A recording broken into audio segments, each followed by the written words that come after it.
I'm Peter Davies, and I'm going to be talking about simple deterministic constant round coloring in the congested clique with Artur Czumaj and Merav.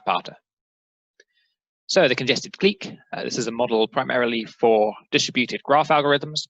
We have our input graph here, and this input graph is on n nodes with m edges and maximum degree delta. Those are the parameters we're going to use to measure the performance of our algorithms on this graph.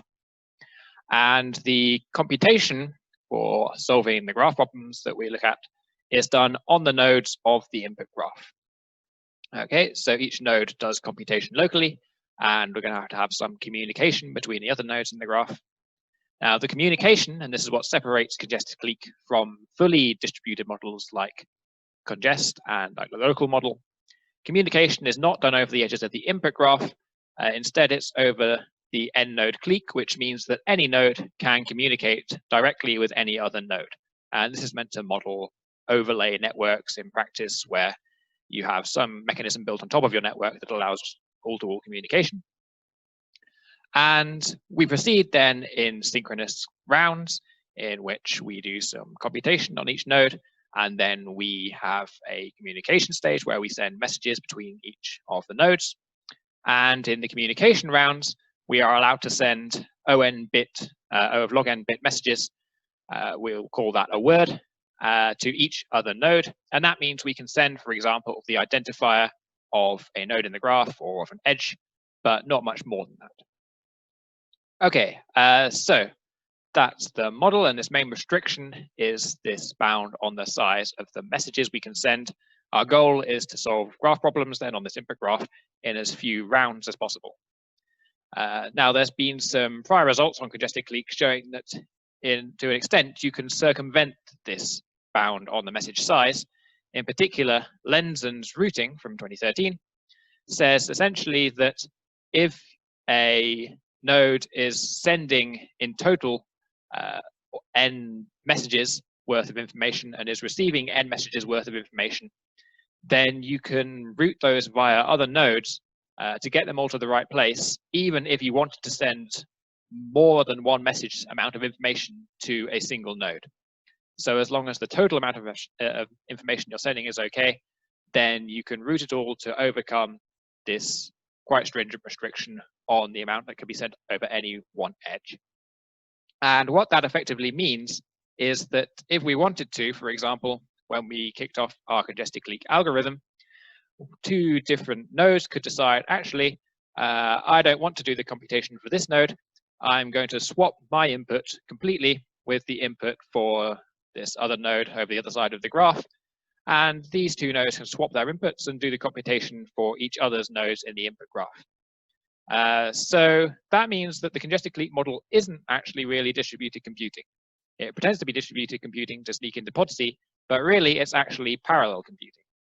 And in particular, it's equivalent under certain restrictions, hence this asterisk, to the linear space massively parallel computation model. Okay, so an equivalent title for this talk could be simple deterministic constant round coloring in linear space MPC. I'll give a description of that model too, and we'll see why these are pretty much the same model, at least for the problems we're looking at. Okay, so MPC came from parallel computing rather than distributed computing.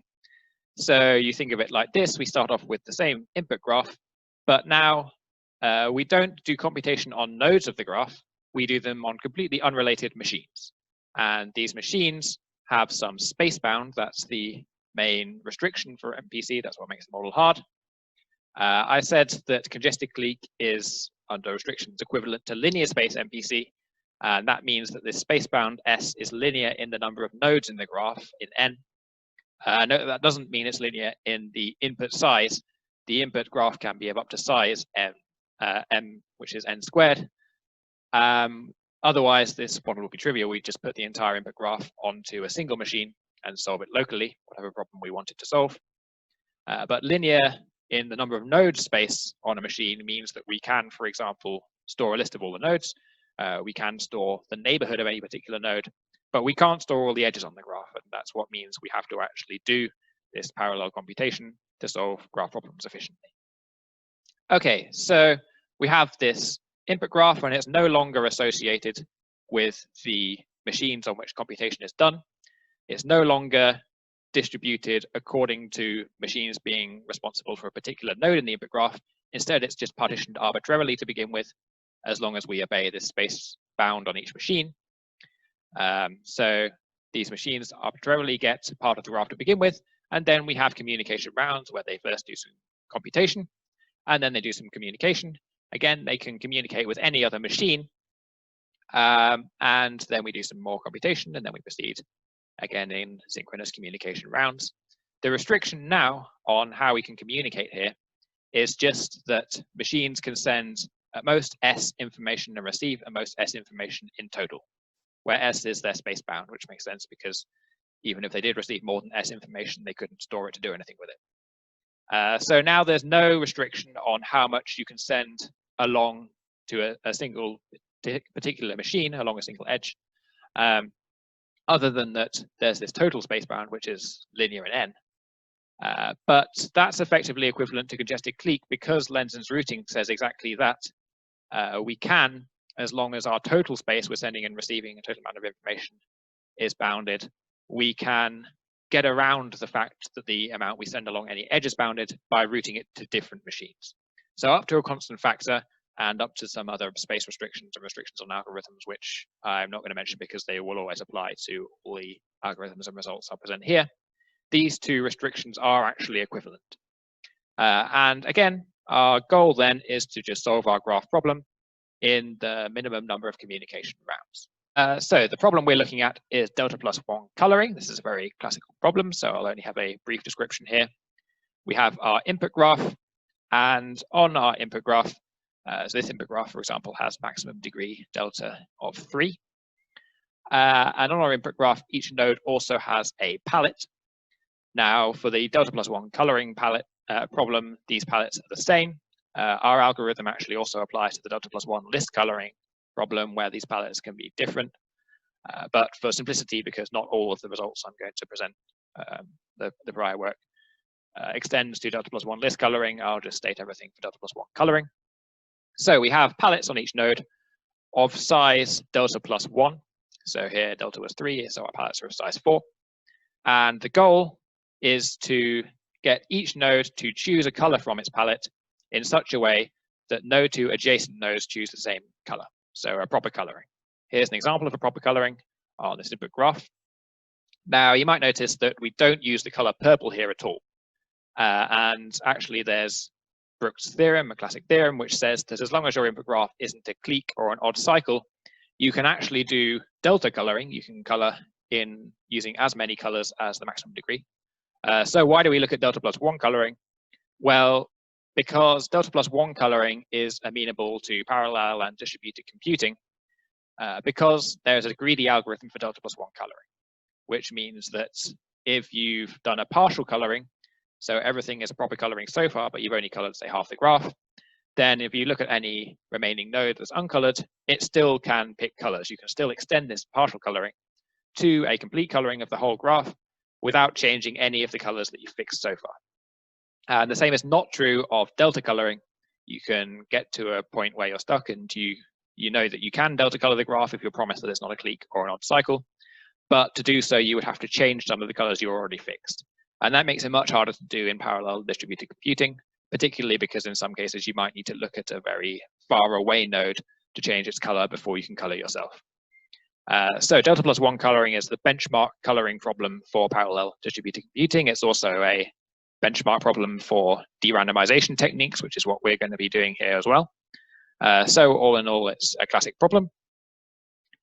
And there are a few prior results. So to begin with, I'm not sure actually if this has been explicitly stated anywhere, but what you would try to do first as a randomized algorithm would just be the basic randomized coloring algorithm, which is that each node with probability 1/2 picks a random color from its palette and tries to color itself. And then you have a communication round, and this node talks to all its neighbors and says, this is the color I'm picking. Are any of you picking this too? If not, it can successfully color itself with that color. And then there's another communication round in which it says, okay, I'm successfully coloring myself this color. None of you can use this color anymore, and I'm out of the input graph. And you can show if you do this that in each of those kind of phases, I mean, they consist of 2 or 3 communication steps, but in each phase, you remove a constant fraction of the nodes from the graph.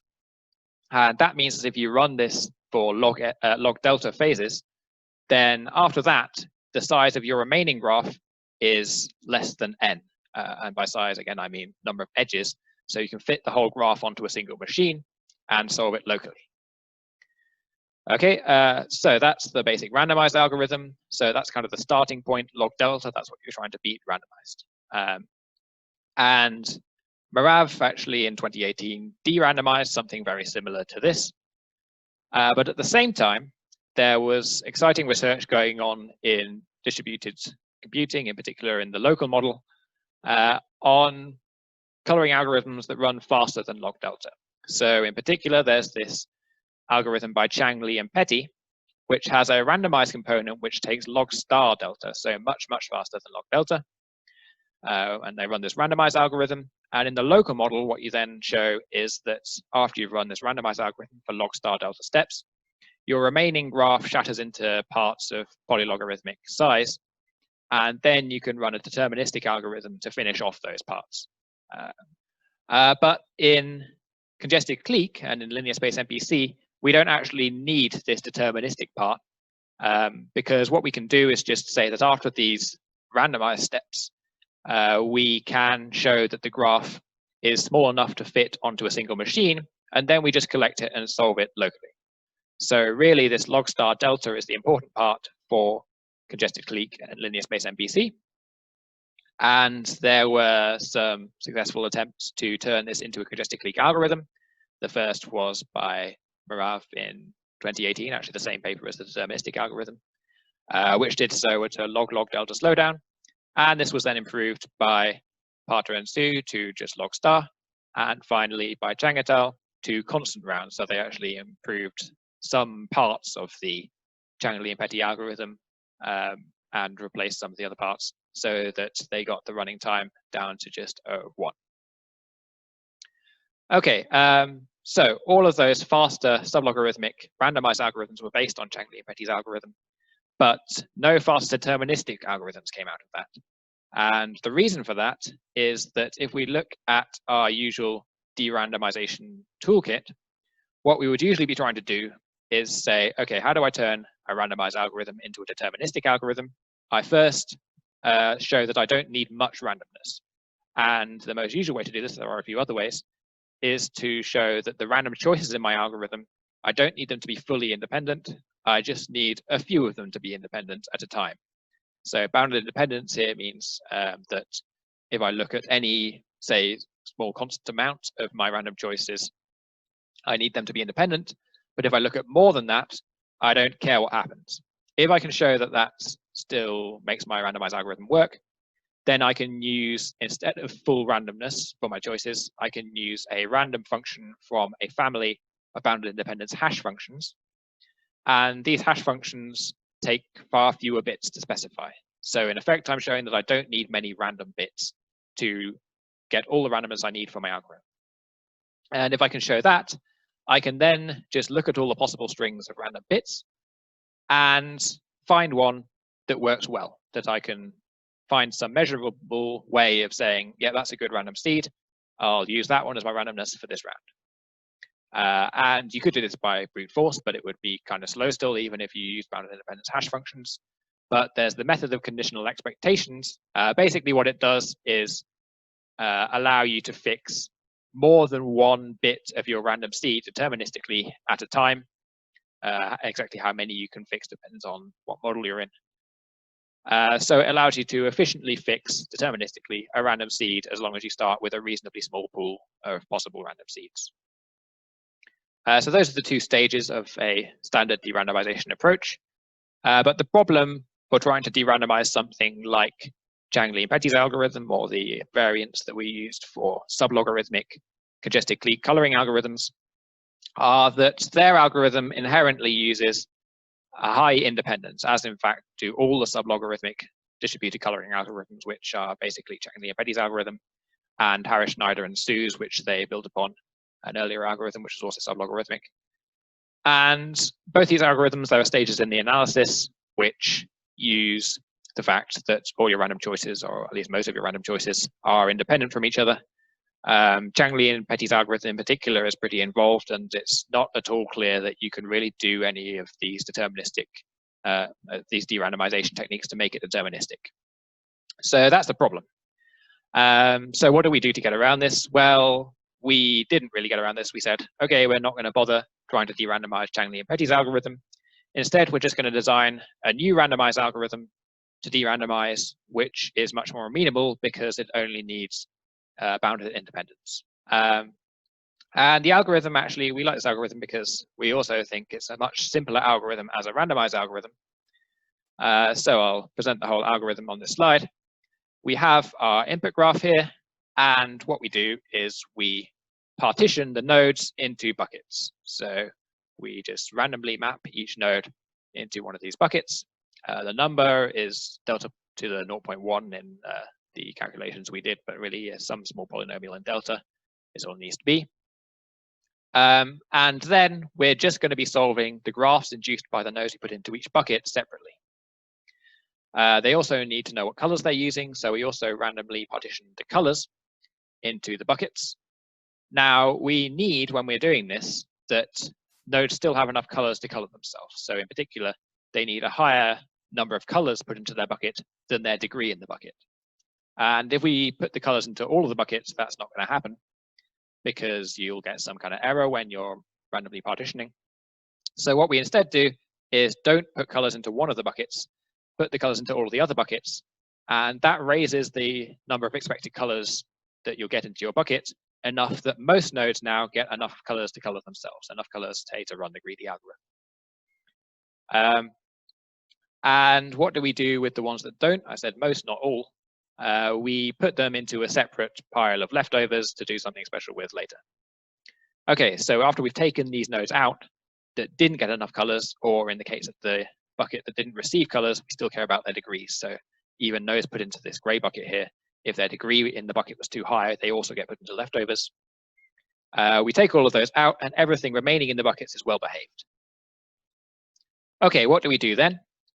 Now we want to solve the coloring problem on the graphs induced by the nodes we put into each bucket.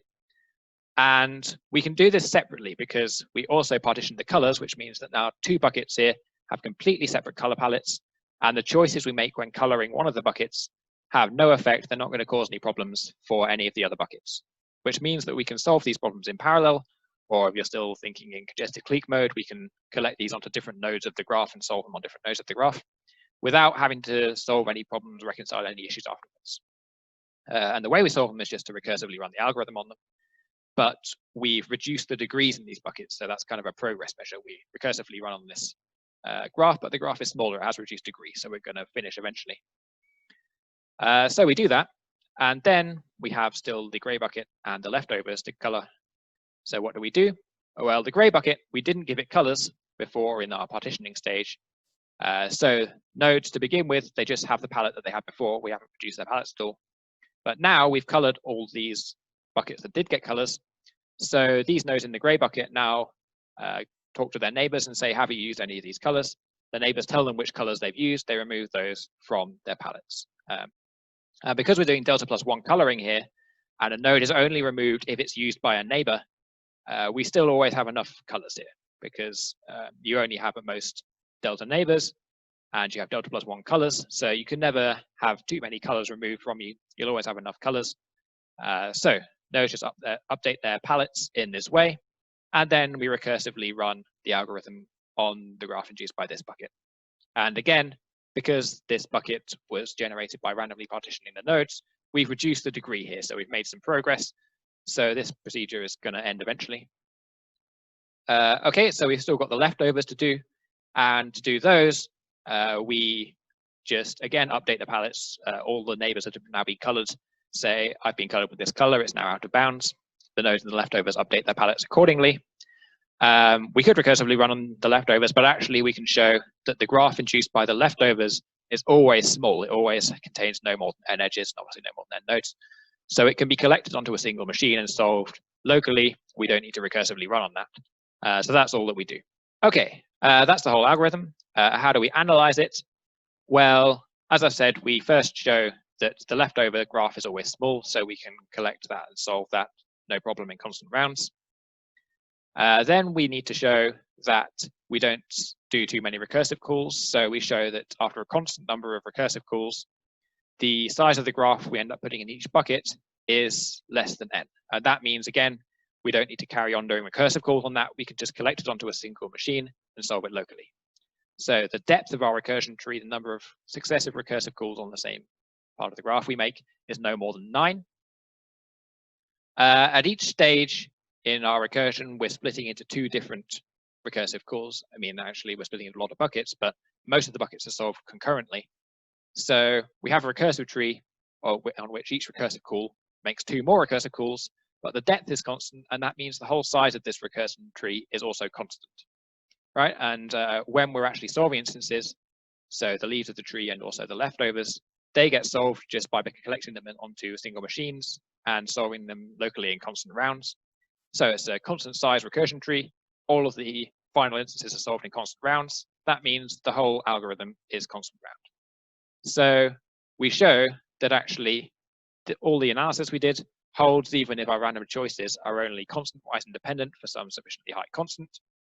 And that means that rather than partitioning, and that's the only random choices here, the partitioning of the nodes and the colors, rather than partitioning using full randomness, we can instead partition by choosing a random C-wise independent hash function.